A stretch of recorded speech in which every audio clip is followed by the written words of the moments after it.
Innal hamdalillah nahmaduhu wa nasta'inuhu wa nastaghfiruh wa na'udzu billahi min shururi anfusina wa min sayyiati a'malina may yahdihillahu fala mudilla lahu wa may yudlil fala hadiya lahu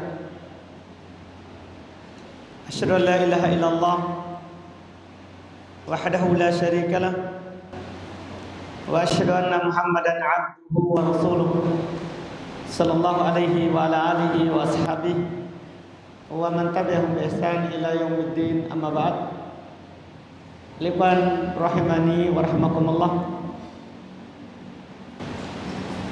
Kembali di malam hari ini kita lanjutkan kajian kitab Bulughul Maram karya Imam Al-Hafidz Ibn Hajar Al-Asqalani rahimahullahu ta'ala. Kita masih dalam pembahasan tempat-tempat yang tidak boleh kita sholat padanya.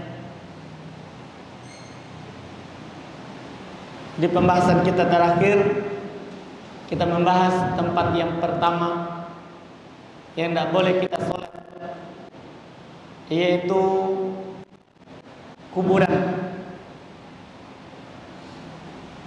Demikian pula kita sudah singgung haditsnya, tapi fikihnya belum. Tempat yang lain, yaitu belum sebutkan hadits bahwasanya Nabi sallallahu alaihi wasallam melarang kita sholat di 7 tempat. Mazbalah, tempat pembuangan sampah. Wa mazzarah, tempat penyembelihan. Wal maqbarah, itu sudah kita bahas, kuburan. Qari'atit thariq, di tengah jalan. Wal hammam, WC. Wa ma'atin al-ibil, kandang unta. Wa fawqa dhahri baitillah, di atas Ka'bah. Hadits ini hadits yang dhaif, tapi belum sebutkan untuk menjelaskan tempat-tempat terlarang. Kuburan sudah lewat di pertemuan yang lalu, bahwa haram kita sholat di kuburan atau di tempat yang ada kuburannya. Itu hukumnya. Kemudian apakah sholatnya sah atau tidak bersamaan dengan haramnya, kita sudah sampaikan ada khilaf, ada silang pendapat. Tapi yang benarnya dikuatkan oleh Syekhul Islam Ibn Taimiyah, dikuatkan oleh Al-Imam Asy-Syaukani, dikuatkan oleh Syekh Ibnu Utsaimin. Salat di tempat yang seperti itu haram dan membatalkan salat. Kita lanjut pembahasan berikutnya, salat di hammam, di WC. Ada sedikit khilaf dalam pembahasan salat di WC.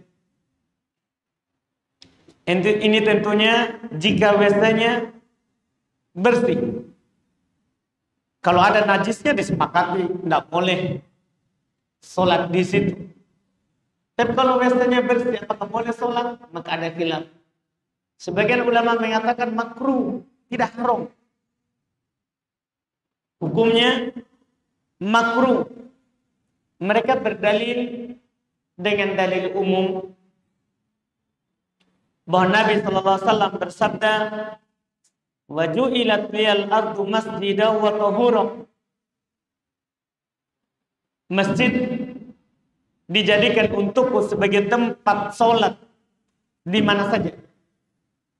Dan sesuatu yang bumi, kata beliau, dijadikan bumi untukku, kata Nabi, sebagai masjid, tempat sholat dan tempat untuk bertoharoh. Ini dalil yang mereka pakai. WC termasuk bumi. Itu sisi pendalilannya. Adapun ulama yang lain, mereka tegaskan haram sholat di WC. Dan batal hukumnya. Ini yang dipegang oleh Imam Ahmad, juga orang-orang Zahiriyah. Dalil mereka adalah hadis yang tadi kita baca. Dia dhaif secara sanad. Cuma ada yang lebih sahih dari itu. Ketika Nabi SAW bersabda, Al-ardu kulluha masjid. Bumi itu semuanya masjid, tempat sholat. Illal maqbar wal hammam, kecuali kuburan dan WC. Betul, Allah jadikan bumi ini sebagai tempat sholat. Tapi kan sudah ada pengecualiannya. Nabi kecualikan 2. Kuburan dan WC. Ini pendapat tentunya yang kuat, dipilih oleh Al-Imam Asy-Syaukani, dipilih juga oleh Asy-Syaikh Ibnu Utsaimin, bahwa tidak boleh haram sholat di WC dan hukumnya batal sholat.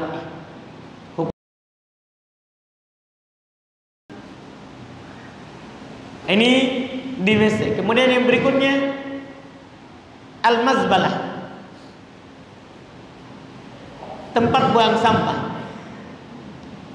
Demikian pula al-majzarah, tempat penyembelihan, dan qari'atut thariq, di jalanan. 3 tempat ini disebutkan oleh para ulama rahimahumullah termasuk tempat yang tidak boleh sholat padanya. Paling rendah hukumnya makruh. Tempat buang sampah, ditakutkan ada najis yang terbuang di situ. Tempat penyembelihan, kita maklumi bersama, ketika kita potong hewan, darah yang mengalir keluar itu najis. Darah yang mengalir ketika potong hewan itu najis darahnya, makanya dia haram dimakan. Disebutkan oleh Allah Subhanahu wa taala ketika menyebutkan hal-hal yang diharamkan, di antaranya adalah wadamun masbuh, darah yang mengalir keluar ketika kita menyembelih, itu darah najis. Maka dikhawatirkan tentunya walaupun sudah dibersihkan, ada najis yang tinggal dari darah itu. Makanya dia dilarang, tidak boleh sholat di situ. Adapun di tengah jalan, bukan karena najisnya, orang mau lewat, nanti malah kita sibuk untuk menghalangi orang. Iya, kita sholat, kan tidak boleh orang lewat di hadapan kita. Nanti kita akan sibuk menghalanginya. Nah itu kalau yang lewat orang. Kalau yang lewat kendaraannya, dia lewat dengan ontanya, dia lewat dengan himak keledainya, dia lewat dengan kudanya. Kalau sekarang dia lewat dengan motornya. Nah kita sholat di jalan. Ini tentunya bukan karena najisnya. Ini dilarang, pertama mengganggu orang lain, kedua membahayakan diri sendiri, membahayakan diri sendiri untuk sholat di jalanan. Kecuali ada izin dari pemerintah dan disepakati oleh masyarakat untuk menutup jalan, ini boleh. Ini boleh. Misal di sholat Id sudah ada izin dari pemerintah bahwa kita adakan sholat di jalan. Terus masyarakat juga sepakat untuk tutup jalannya waktu itu, boleh sholat di situ. Boleh sholat di situ. Ini wallahu a'lam. Kemudian berikutnya yang disebutkan dalam hadis ma'atin al-ibil, di kandang onta. Disebutkan oleh para ulama Solat di kandang onta itu diharamkan dan batal, sebagaimana yang disebutkan oleh Syekhul Islam Ibn Taimiyah, setelahnya disebutkan oleh Al-Imam Asy-Syaukani, setelahnya lagi disebutkan oleh Syekh Abdurrahman bin Nasir As-Sa'di, setelahnya lagi disebutkan oleh Syekh Ibnu Utsaimin. Haram solat di kandang onta. Kenapa? Karena Nabi Sallallahu Alaihi Wasallam pernah bersabda dalam hadis riwayat Imam Ahmad dan selainnya, beliau berkata, la tusallu fi mabarikil ibil, jangan kalian solat di kandang onta. Larangan menunjukkan haramnya dan batal solat kalau dilakukan di situ. Demikian pula datang dari salah seorang sahabat yang bernama Jabir bin Samurah dalam riwayat Imam Muslim, Nabi SAW melarang untuk solat di kandang onta. Nabi melarang untuk solat di kandang onta. Adapun yang disebutkan dalam hadis solat di loteng atau di atas Ka'bah, maka tentunya di situ dilarang karena kita tidak akan menghadap Ka'bah. Sudah lewat pembahasan kita, bagi orang yang melihat langsung Ka'bah wajib menghadap badan Ka'bah, kotaknya. Nah, ketika kita sholat di atas, kita tidak menghadap. Sementara Allah Subhanahu wa taala berfirman, "Fawalli wajhaka syatrul Masjidil Haram." Arahkanlah wajahmu ke arah Masjidil Haram. Iya, ke arah Ka'bah. Nah, kita di atas, berarti kita tidak mengarah ke situ. Kita tidak mengarah ke situ. Makanya tidak dibolehkan sholat di atas Ka'bah. Tidak dibolehkan sholat di atas Ka'bah. Ini 7 perkara yang disebutkan di dalam hadis. Adapun selain yang disebutkan tadi dari tempat misalnya kandang kambing, apa hukum sholat di dalamnya? Boleh. Nabi di awal hijrah dari Makkah ke Madinah, sebelum ada masjid, belum sholat di kandang kambing. Bahkan belum ditanya oleh salah seorang sahabat beliau dari Jabir ibn Samurah, riwayat Imam Muslim, usolli fi marabidil ghanam, apakah boleh saya sholat di kandang kambing? Kata Nabi, na'am, iya, boleh. Ini hadis pasangan tadi di kandang onta. Nabi ditanya juga pertanyaan yang sama, usolli fi marabid al-ibil, mabarik al-ibil, apakah boleh saya sholat di kandang onta? Lah, tidak. Berarti beda antara kandang kambing dan kandang onta. Iya, kandang kambing boleh. Kalau kandang sapi gimana? Kandang sapi juga boleh. Disebutkan dari mazhab Imam Malik. Ya. Demikian pula ini dinukil sebagai pendapat mayoritas ulama rahmatullah dari kalangan ulama terdahulu dan ulama belakangan.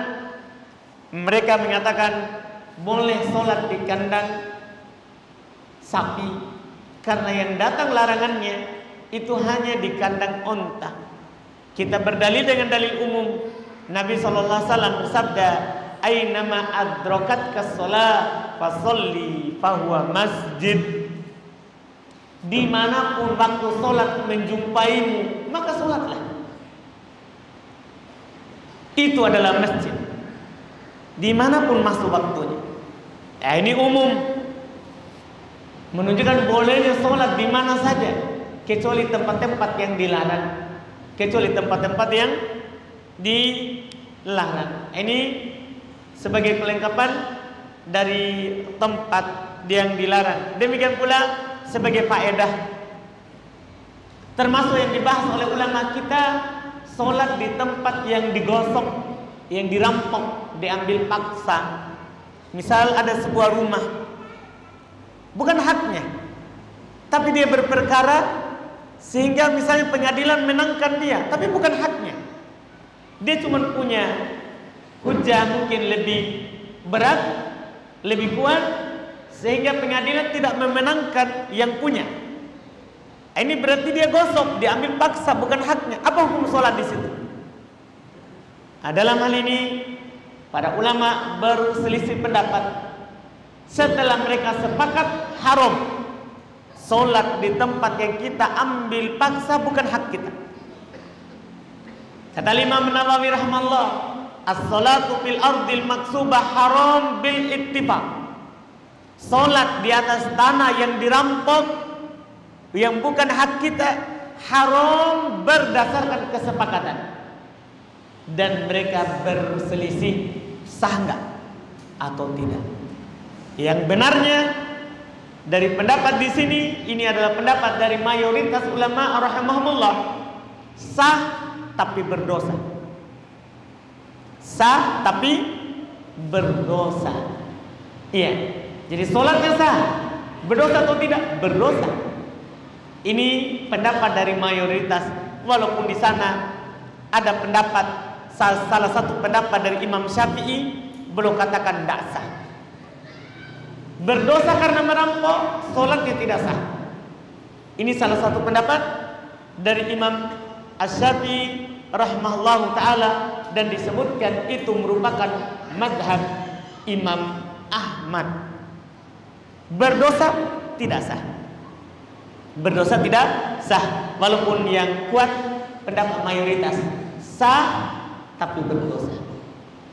Karena yang dilarang bukan sholatnya, yang dilarang merampok, mengambil hak orang lain. Itu yang dilarang. Berarti dia berdosa karena mengambil hak orang lain. Sholatnya sah karena dia melakukan kewajibannya kepada Allah Subhanahu wa ta'ala. Ini juga mumpung lewat, juga sebagai faedah tambahan. Setelah itu kita akan keluar dari hadis ini. Sholat dengan memakai pakaian yang dicuri sama juga hukumnya.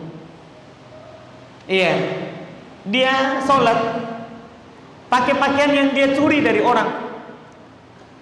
Apa hukumnya? Sholatnya haram.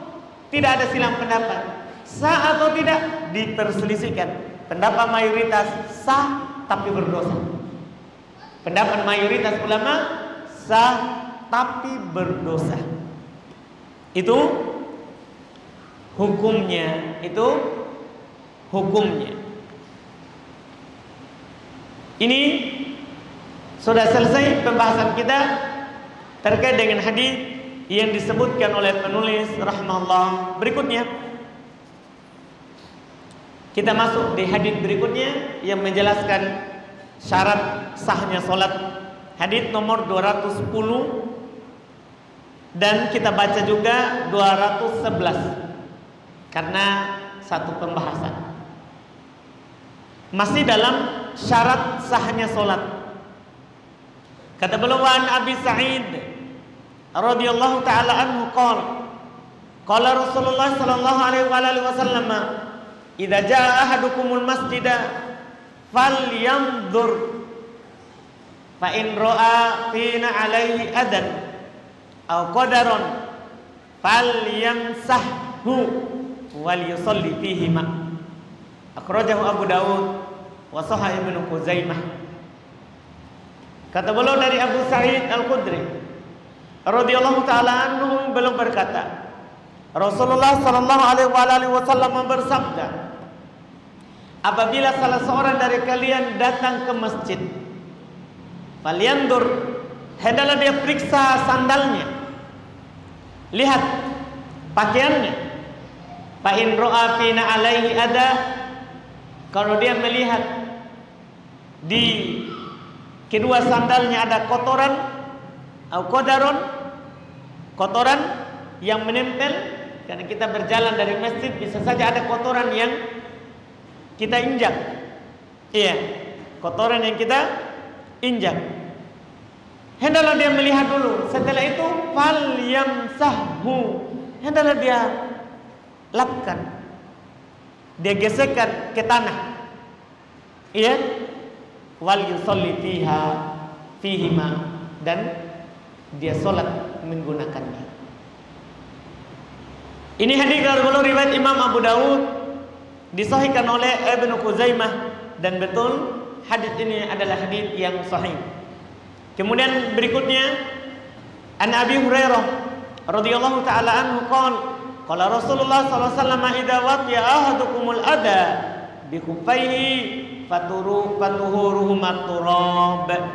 Akhrajahu Abu Dawud wa sahahu Ibnu Hibban. Kata beliau rahimahullah, dari Abu Hurairah radhiyallahu taala anhu, beliau berkata, Rasulullah sallallahu alaihi wasallam bersabda, apabila salah seorang dari kalian menginjak kotoran dengan sepatunya, maka cara mensucikannya dengan tanah. Cukup digosokkan di tanah, maka itu sudah suci. Dua hadis ini kita hendak membahas hukum sholat menggunakan sepatu atau sandal. Itu disepakati boleh. Hukum boleh sholat dalam keadaan kita pakai sandal, boleh kita sholat dalam keadaan bahkan kita pakai sepatu. Itu tidak ada diperselisihkan. Tidak ada diperselisihkan. Kalau memang tempat itu boleh kita pakai sepatu di dalamnya, seperti Masjid Nabi, belum tidak keramik, tanah, belum sholat pakai sandal, belum sholat pakai sepatu. Iya, jadi kalau tempat itu diizinkan boleh, tapi pembahasan kita bukan itu. Di sini hadis ini belum sebutkan untuk memberikan kita sebuah faedah bahwa ketika kita sholat, pakaian kita yang kita pakai dalam sholat itu harus bersih dari najis. Ini syarat yang ke-8 dari syarat diterimanya sholat. Ini sangat jelas dari hadis tadi. Kita harus melihat dulu pakaian kita. Kalau ada najis, bersihkan. Bahkan sandal kita, kalau kita mau pakai sholat, perhatikan sandalnya. Kalau ada najis, gosokkan dulu ke tanah, cuci dulu. Ini tentunya sejalan dengan firman Allah Subhanahu wa taala, "Wa thiyabaka fatahhir." Pakaianmu sucikanlah. Pakaianmu sucikanlah. Sucikanlah pakaian. Nabi juga sallallahu alaihi wasallam pernah ditanya dalam hadis Asma binti Abi Bakar terkait dengan darah haid yang menimpa pakaian. Ketika seorang haid darahnya kena pakaian, belum ditanya apakah yang harus dia lakukan, boleh nggak dia pakai sholat? Kata Nabi, tahuttuhu thumma taqrusuhu wa tandahuhu. Dia gosok, dia siram pakai air, kemudian dia peras, dia keringkan, thumma tusalli bi, baru dia sholat menggunakannya. Bagaimana kalau darahnya masih ada bekasnya, sudah dia cuci, dia gosok, tapi masih ada warna darahnya? Kata Nabi, wala tadurru ki athara, tidak berbahaya bekasnya. Kalau sudah digosok, dicuci, tidak berbahaya bekas nodanya.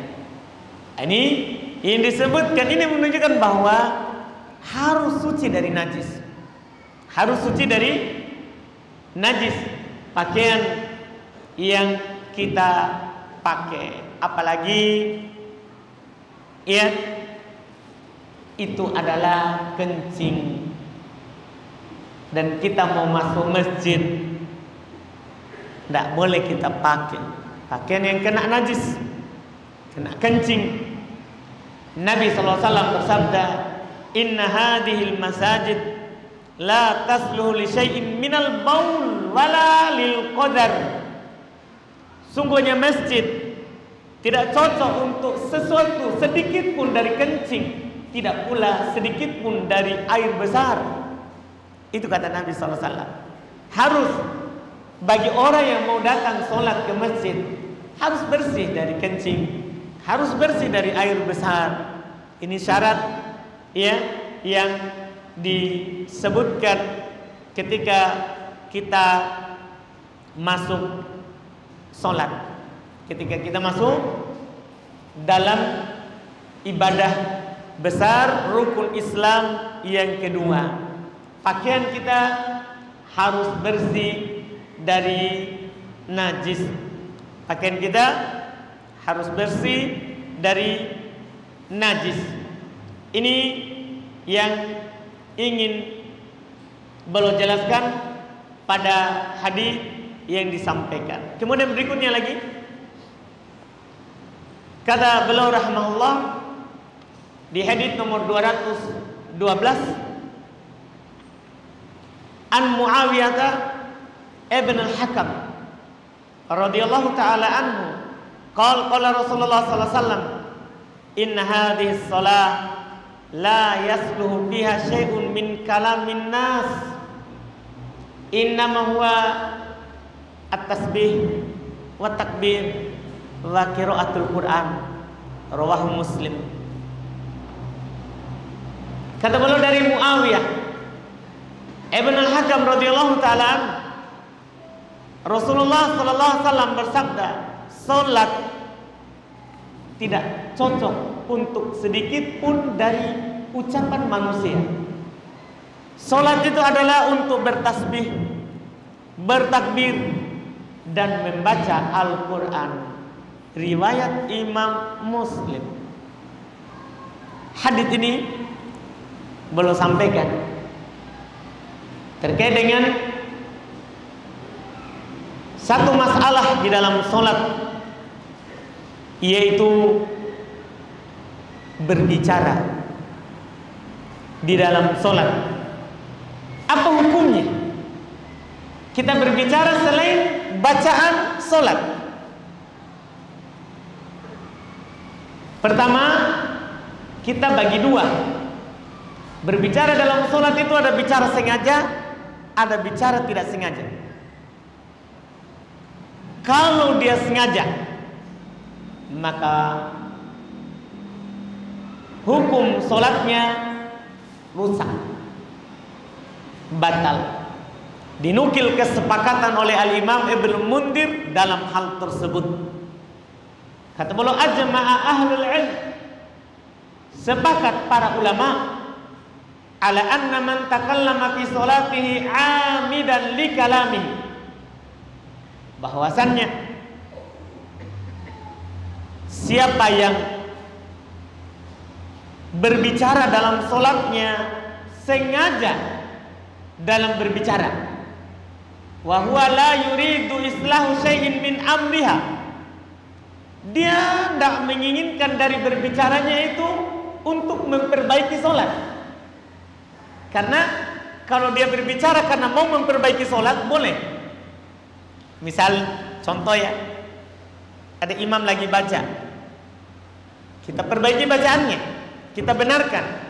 Atau ada imam seharusnya dia ruku, kemudian dia sujud, atau seharusnya dia masih sujud tapi dia langsung berdiri, atau dia tasyahud, dia berdiri, kita bilang subhanallah.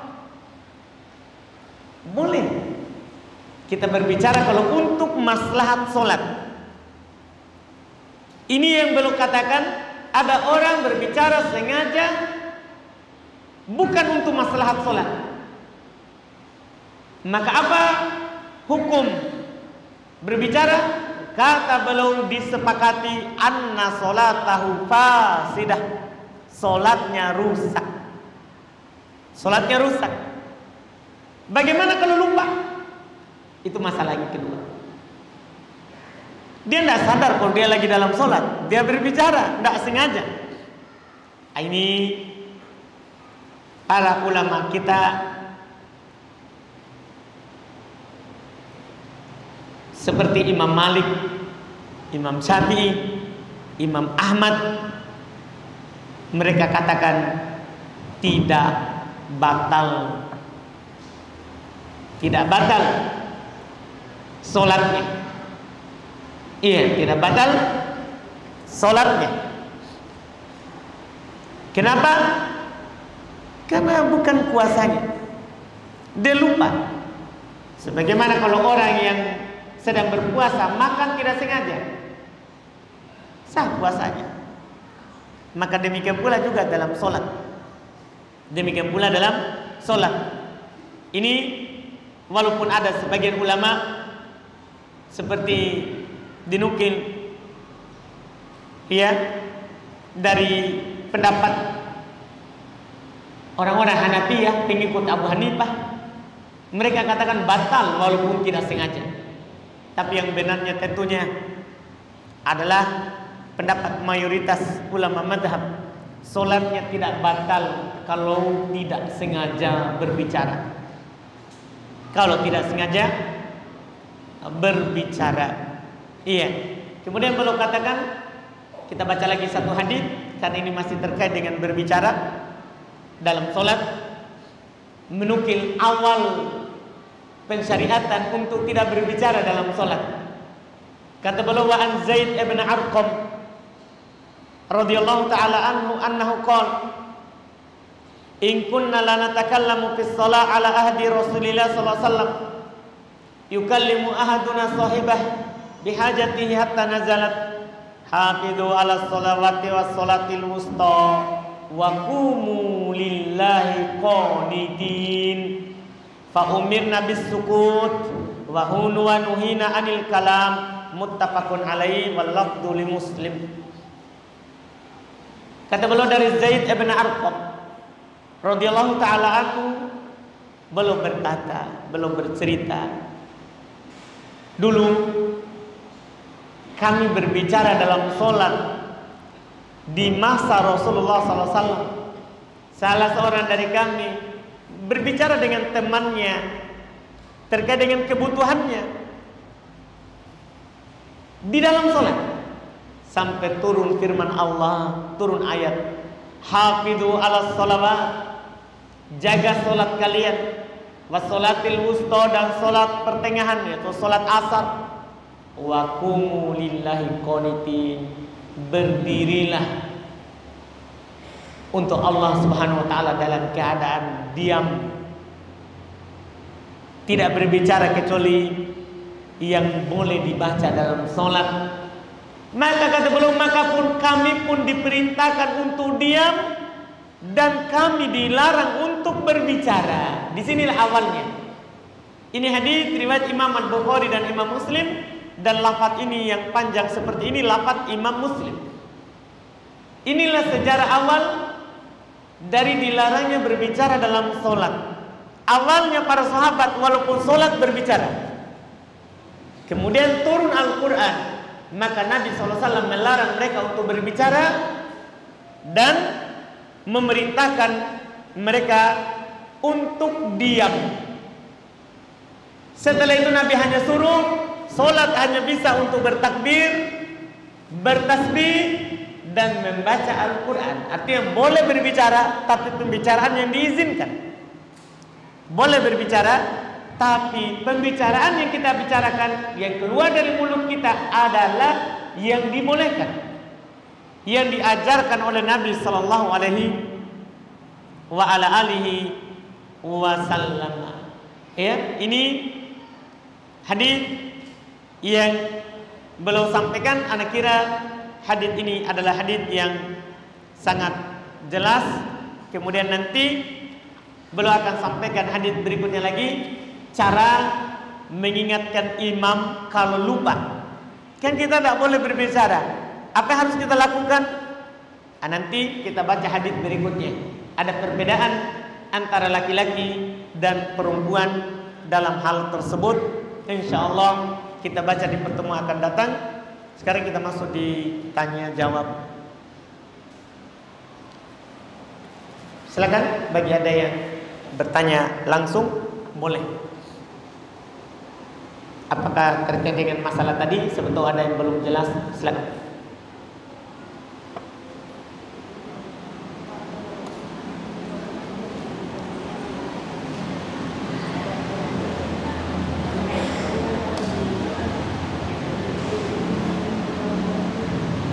Cara khusus apa? Baik, cara khusus merayakan satu Muharram. Kenapa kita rayakan satu Muharram?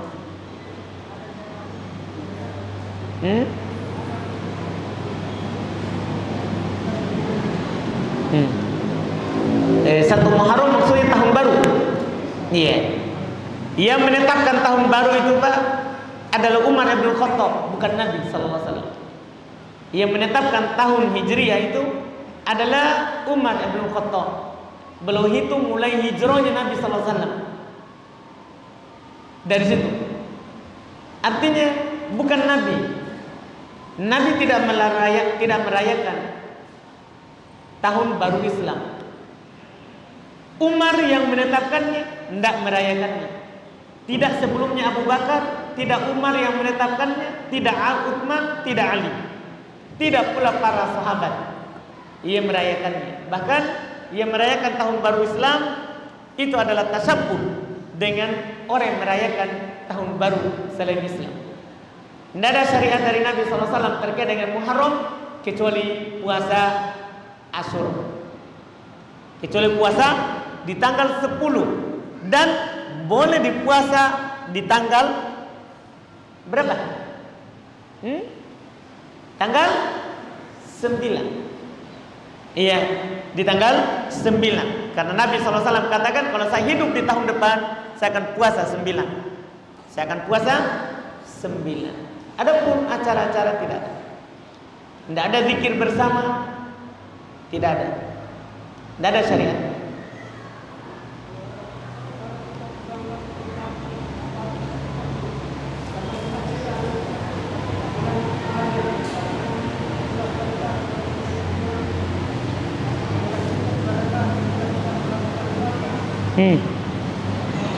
Betul. Belum bertanya apakah setelah pulang dari safar kita sunnah sholat 2 rakaat. Nabi biasa belum kalau pulang dari safar belum ke masjid dulu, belum sholat sunnah, baru ke rumah,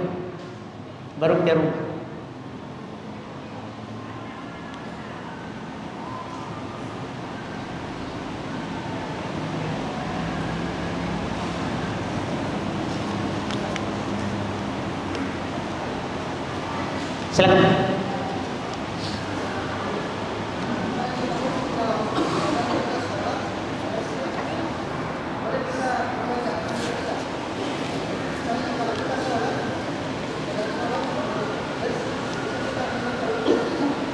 Baik, kalau kita sholat, kita bersih, boleh nggak kita mengucapkan Alhamdulillah?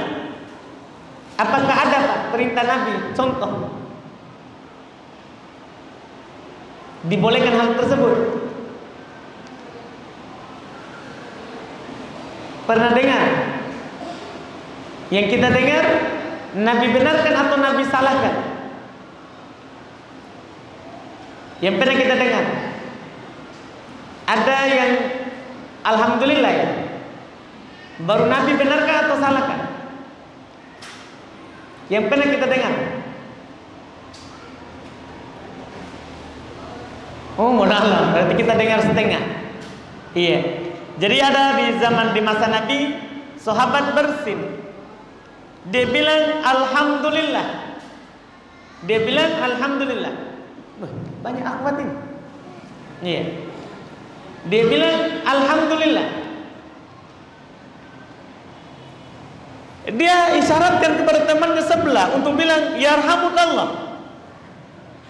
Iya. Setelah itu Nabi SAW mengingatkan solat nggak cocok untuk ucapan manusia. Jadi walaupun Alhamdulillah, karena itu bukan dalam perkara solat, dianggap ucapan manusia. Nabi menegurnya, tidak boleh. Kita bersin dalam sholat kita ucapkan apa? Alhamdulillah. Tapi kalau refleks misalnya, dia biasa kalau bersin Alhamdulillah, maka dalam sholat dia bersin Alhamdulillah. Dia langsung begitu, tidak sengaja. Hukumnya seperti tadi. Hukumnya seperti tadi. Tidak boleh kan Nabi larang hal tersebut. Wallahu a'lam.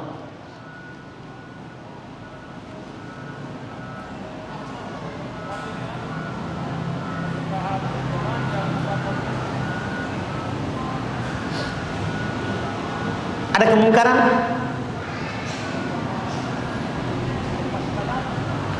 Maksudnya ada campur baur, kholwat, atau minum khamar. Kalau ada kemungkaran, tidak boleh kita hadir. Tidak boleh kita menghadiri undangan yang ada kemungkarannya. Asalnya menjawab undangan itu hak Muslim. Iya, yang non Muslim itu makanya saya tanya. Siapa tahu itu tetangga tak? Kan begitu, makanya saya tanya dulu, ada kemungkaran? Kalau ada kemungkaran, Muslim saja Pak. Ini yang saya mau bilang, tapi kita terlalu tergesa-gesa. Ini yang saya mau tegaskan. Muslim saja Pak, haknya kita hadir undangannya. Tapi kalau ada kemungkaran, tidak boleh kita hadir. Kan orang beriman itu disebutkan oleh Allah Subhanahu Wa Taala, alladzina la yashhaduna az-zur wa idza marru bil lagwi marru kirama. Mereka adalah orang-orang yang tidak menyaksikan perkara yang dusta. Kalau mereka melewati perkara yang sia-sia, mereka lewati. Tidak singgah. Tidak singgah, tidak tinggal. Kita paham Pak? Ini Muslim Pak. Nah apalagi yang punya hak saja tidak boleh kita hadir. Apalagi yang bukan yang tidak punya hak. Kita paham?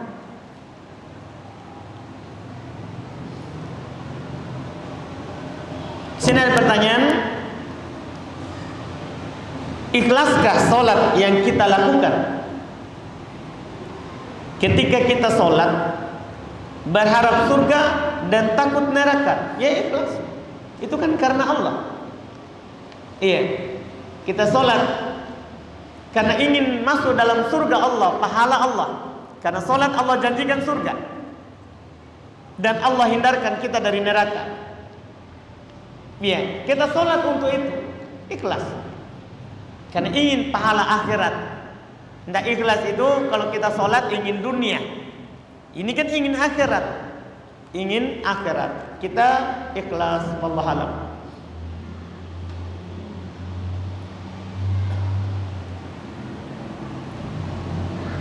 Apa hukum bersumpah atas nama Allah lalu diingkari oleh orang tersebut? Berdosa. Tidak boleh dia bersumpah kemudian dia ingkari. Itu menunjukkan kurangnya ta'zimnya, pengagungannya kepada Allah Subhanahu wa Ta'ala. Orang yang bertauhid itu kalau bersumpah atas nama Allah, maka dia jaga sumpahnya. Allah perintahkan hal tersebut untuk dijaga. Allah perintahkan untuk dijaga. Dan itu adalah ciri orang yang beriman. Ciri orang yang beriman. Ketika Allah sebutkan di awal surat Al-Mu'minun, qad aflahal mu'minun, sungguh orang-orang yang beriman itu beruntung. Di antara yang disebutkan adalah orang-orang yang menjaga sumpahnya. Adalah mereka orang-orang yang menjaga sumpahnya. Apa hukumnya apabila sholat berjamaah kemudian menjadi makmum? Ketika imam membaca surah pendek setelah Al-Fatihah, secara spontan di dalam hati berzikir, membaca Allah Allah. Iya, salah. Karena kalau dibacakan Al-Quran kita diam, kecuali Al-Fatihah. Kalau Al-Quran dibacakan itu kita diam. Pernah para sahabat sholat di belakang Nabi SAW, mereka mengikuti bacaan Nabi SAW, Al-Fatihah dan selain Al-Fatihah. Maka Nabi bertanya kepada mereka, kalian sepertinya baca di belakang? Kata para sahabat, iya. Kata Nabi, la taf'alu illa bi ummil kitab. Jangan lakukan kecuali dengan Al-Fatihah saja. Jadi makmum itu hanya baca Al-Fatihah, sisanya diam, mendengarkan bacaan imam, mendengarkan bacaan imam. Dan masuk di ayat yang umum, perintah untuk diam dan mendengarkan Al-Quran. Tidak boleh kita bilang Allah, Allah, Allah. Iya.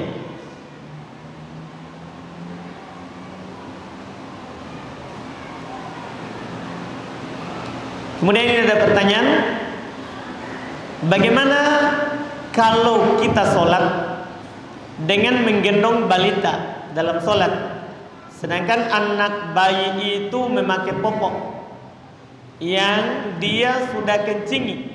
Apakah ini boleh? Pertama, kita bersihkan dulu semampunya, sebisanya. Iya. Terus kalau memang kita sudah bersihkan, ternyata dalam sholat dia kencing, tidak ada masalah. Kan bukan pakaian kita, itu adalah pakaian orang yang terpisah dengan kita. Tadi itu yang kita pakai. Adapun orang yang terpisah dengan kita, tidak masuk dalam hukum kita. Tidak masuk dalam hukum kita. Wallahu a'lam. Dari pertanyaan? Tidak ada? Alhamdulillah. Kemudian sini, apa hukum mendoakan keburukan kepada pemerintah? Dan apakah yang mendoakan keluar dari prinsip Ahlus Sunnah? Masya Allah. Iya. Seorang itu jangankan pemerintah, sesama teman saja kita tidak boleh doakan keburukan. Kita doakan kebaikan untuknya, karena kita sendiri cinta kebaikan.